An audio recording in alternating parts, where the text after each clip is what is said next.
King Charles, Prince Harry, Palace, you have been busted. Ding, ding, ding, ding, ding. Stop lying to the public. Stop gaslighting the public. If you thought the latest royal headline appeared out of nowhere, think again. There's a pattern that's becoming harder to ignore, and once you start connecting the dots, the timing begins to look far less accidental. In my view, the newest report has all the hallmarks of a carefully managed leak. Not just another tabloid story, but something that appears designed to shape public opinion. And if that assessment is right, then the people benefiting from it may not be limited to Prince Harry alone. Before we examine today's headline, it's worth stepping back.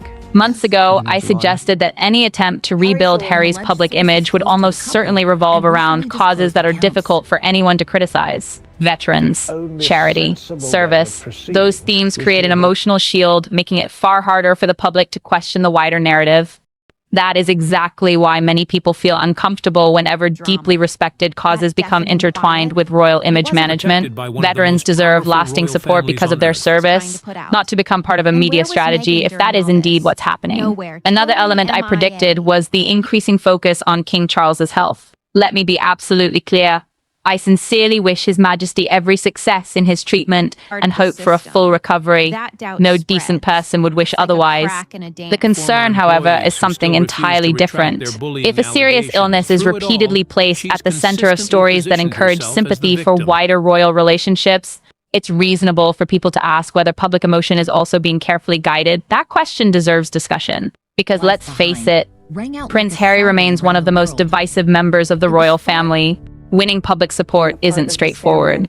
So what better way to soften perceptions than to surround him with stories about military service, charitable work, and a son who simply wants time with his father? Whether that's coincidence or strategy is something viewers can decide for themselves. Now, let's look at the article that sparked today's discussion. A major newspaper published what it described as an exclusive, claiming Prince Harry hopes to appear publicly alongside King Charles next year, presenting the possibility of a highly visible reunion. On the surface, it sounds like a hopeful family story, but timing matters. These kinds of reports rarely appear in isolation. They tend to emerge gradually, each one adding another layer to a much larger picture. One story plants the idea, another normalizes it. Then another suggests momentum is building. Before long, what once seemed unlikely starts to feel almost inevitable. That slow, deliberate progression is something we've seen before. Think back to Harry's visit to Britain last year. Much attention surrounded a substantial charitable donation that was widely presented as coming from Prince Harry himself. At the time, many headlines gave the impression that the money reflected his own personal contribution. Later reporting raised further questions about how those funds had actually been sourced and how the donation had been described publicly, prompting criticism from those who believed the original narrative had oversimplified the situation.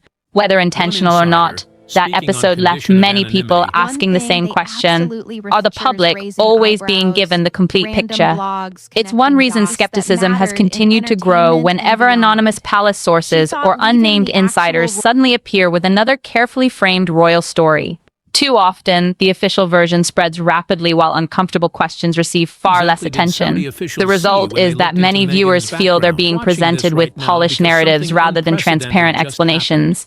And that brings us back to Prince Harry himself. For years, critics have argued there has been remarkably little accountability for his actions despite repeated attacks on the institution he was born into.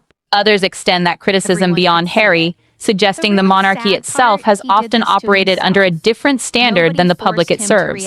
From that perspective, the palace faces a difficult balancing act. Allow Harry to drift entirely outside the royal orbit, and you risk an unpredictable public figure making headlines on his own terms. Keep him connected, however loosely, and there remains at least some influence over how his public role evolves. That may help explain why his profile has continued to retain links with the monarchy despite years of controversy. It also explains why initiatives like the Invictus Games remain so significant.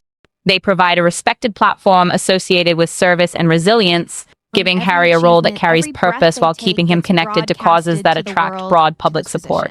Whether that connection is simply natural or part of a much wider long-term strategy is where today's story becomes even more intriguing. Because if these headlines are only the first stage, then what could come next may be far more significant than a single newspaper exclusive. The way these stories unfold is rarely random. They don't arrive all at once. Instead, they appear one after another, each one introducing a new idea until the bigger picture feels familiar. By the time the final chapter arrives, many people have already been prepared to accept it. That's why sudden changes in public perception often aren't sudden at all. Imagine if, without any prior headlines, Prince Harry and King Charles suddenly appeared together at a major public event. The reaction would likely be explosive. Instead, the public is introduced to smaller stories first, reports of private meetings, suggestions of progress, hints of reconciliation, then speculation about future appearances. Each article nudges the conversation a little further. Whether intentional or simply the way modern media operates, it's a strategy that many commentators believe deserves closer examination. Looking ahead, there are also several significant royal dates on the calendar. Each one has the potential to generate enormous attention. Prince Harry is expected to have future appearances connected to his charitable work.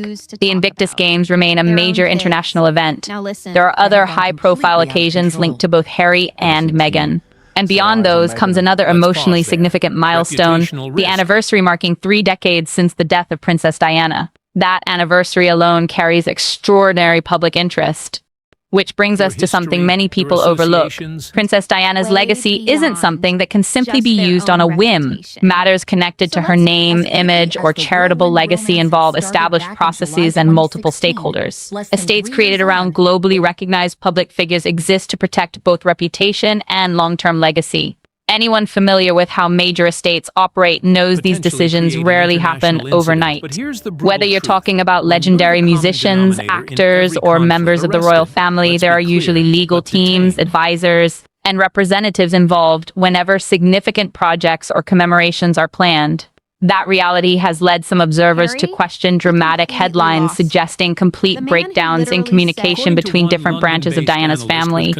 If major decisions connected to her legacy require coordination, then at least some level of dialogue behind the scenes would hardly be surprising. It's another reminder that the public often sees only a tiny fraction of what may be happening privately. Then comes today's article. What immediately stands out isn't simply what it says, it's how it's written. The headline itself invites readers to picture a public reunion between father and son, almost encouraging people to imagine the moment before anything has actually happened. That alone raises an interesting question. Is this merely reporting possibilities, or is it quietly introducing an idea before anyone officially confirms it? Those are very different things.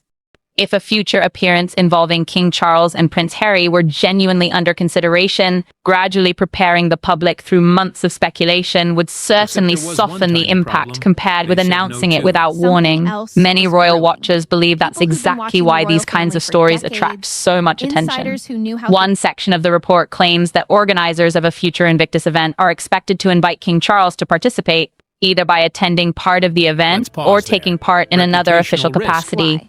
Nothing in that wording confirms an appearance, but it does place the possibility firmly into the public conversation. For critics of the article, that's the most revealing detail of all. Invictus is one of the most respected projects associated with Prince Harry. Its focus has always been wounded, injured, and sick service personnel whose resilience has inspired audiences around the world. Because of that, any discussion about reconciliation unfolding against the backdrop of Invictus immediately becomes emotionally charged. Supporters would likely see it as a powerful symbol of healing. Critics, however, argue that combining family reconciliation with such an important veterans event risks shifting attention away from the people the games were created to honor. That disagreement sits at the heart of the wider debate. As speculation continues, some believe the most likely scenario would not involve King Charles attending in person at all. A recorded video message or another remote contribution has also been suggested by commentators as a possible alternative. At this stage, though, no official confirmation has settled the question, yet despite the uncertainty, the newspaper devotes significant attention to the possibility itself. And once that possibility is planted in the public imagination, it becomes much easier for future stories to build upon it.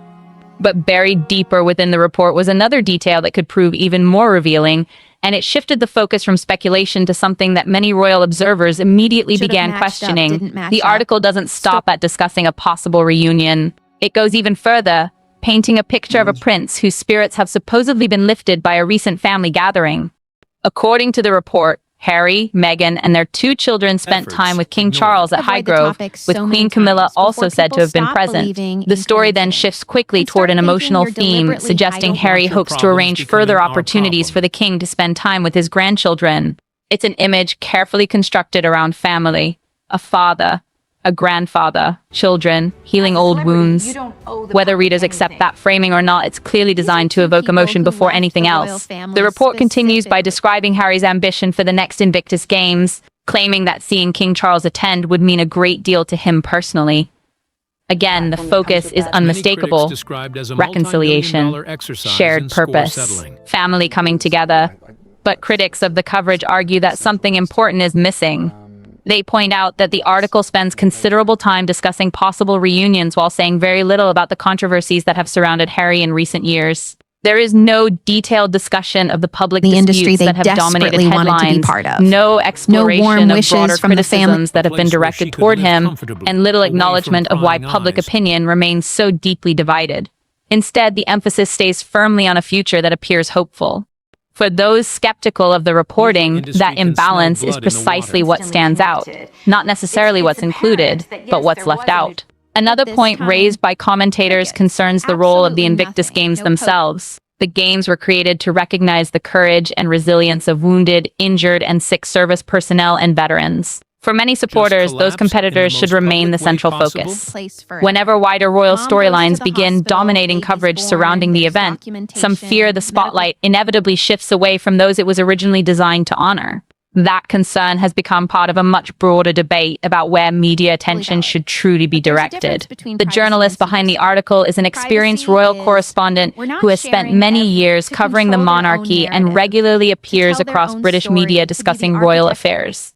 Because of that long-standing relationship with royal reporting, some critics believe articles like this naturally reflect the perspective of official palace sources more than independent investigation. Others would strongly disagree and argue that experienced royal editors simply report the information available to them. Either way, the debate itself has become part of the story. Those who question the article believe it fits into a familiar pattern. First comes speculation about private conversations, then stories emphasizing family reconciliation. After that, attention gradually shifts toward public appearances linked to respected charitable causes. Viewed individually, each report seems relatively ordinary. Viewed together, some observers believe they create a much larger narrative. Looking ahead, they argue that King Charles's ongoing cancer treatment will continue to shape public discussion, with many future stories likely focusing on reflection, family, legacy, and repairing relationships. Whether that prediction proves accurate remains to be seen. But if future headlines continue following that path, today's article may eventually be viewed as just one chapter in a much longer campaign. The timing also attracts attention. With the next Invictus Games on the horizon, every positive headline involving Harry potentially contributes to a gradual shift in public perception before that event arrives. Rather than one dramatic announcement, the conversation evolves piece by piece. Then the article introduces another notable claim. According to one unnamed source, Harry's hopes extend beyond simply having the king's support for Invictus. The report suggests that a visible appearance alongside King Charles could also strengthen arguments surrounding security arrangements should Meghan and the children accompany him to Britain. That suggestion immediately broadens the story. Now, it isn't only about family reconciliation, it's also connected to ongoing discussions surrounding security, future visits, and the wider role Harry hopes to play. The report then notes Harry's expected return to Britain for the Well Child Awards, an event he has supported for many years. As with Invictus, Well Child is a respected charity whose work centers on seriously ill children and their families. Whenever Harry attends, media coverage is inevitably extensive, reflecting both the charity's importance and the public interest surrounding his appearances. Whether that attention ultimately benefits the charity, Harry himself, or both is another question that continues to divide opinion. The article concludes by noting Harry's preparations for future Invictus Games, while also mentioning that later editions of the competition are already planned beyond the next event. On its own, none of those details appears especially remarkable. But taken together with everything else, the anonymous sources, the carefully framed language, the emphasis on reconciliation, and the repeated focus on future appearances, a very different picture begins to emerge for those who remain skeptical. And then, after looking beyond the article itself, another pattern started appearing. one that some believe says even more than the headline ever could. As the article reaches its conclusion, another headline emerges, and for some observers, it only deepens the questions. This latest report claims that King Charles has begun discussions with Prince Harry and Meghan about the possibility of meeting his grandchildren during an upcoming visit to the UK. On its own, that sounds like another hopeful step toward reconciliation, but when placed alongside other recent reports, the messaging becomes far less consistent. Only a short time ago, other royal commentators were describing any communication between the king and Harry as highly secretive, cautious, and taking place well away from public view. Now, the narrative appears to be shifting toward regular contact and the prospect of future family reunions. For critics, those changing accounts raise an obvious question. Which version is the public supposed to believe? That inconsistency is one of the main reasons some commentators remain deeply skeptical of anonymous briefings and unnamed palace sources. They argue that too many stories focus on repairing Harry's public image while giving far less attention to the controversies that continue to surround him. Those critics believe any balanced discussion should also acknowledge the legal disputes, the public criticism, and the wider issues that have shaped opinion over the past several years. Whether one agrees with that view or not, it reflects a frustration shared by many who feel the media often emphasizes certain aspects of the story while giving others considerably less attention. For those who hold that perspective, today's article isn't simply reporting events. It's part of a broader narrative that appears designed to guide public sentiment over time. Supporters of the opposite view, of course, would argue that newspapers are simply reporting developments as they happen and that evolving family relationships naturally generate headlines. Ultimately, viewers will draw their own conclusions. What cannot be denied is that stories involving Prince Harry, King Charles, and the future of the royal family continue to dominate public discussion, with every new report sparking another wave of debate over what's really happening behind palace doors. As more official appearances approach and key royal events draw closer, attention will only intensify. Whether these headlines mark genuine progress toward reconciliation or simply another chapter in an ongoing media narrative is something that time, not speculation, will ultimately answer. One thing is certain, the conversation surrounding the monarchy is far from over, and every new development adds another piece to an increasingly complex picture. And that's why these stories deserve to be examined carefully, with facts separated from speculation and headlines viewed in their full context rather than at face value. If you found this breakdown interesting, let me know what you think in the comments. Do you believe these reports point toward a genuine reconciliation, or do you think there's more happening behind the scenes than the headlines reveal? If you enjoyed this deep dive, don't forget to like the video, subscribe for more royal family analysis, and turn on notifications so you won't miss the next investigation. Thanks for watching, and I'll see you in the next one.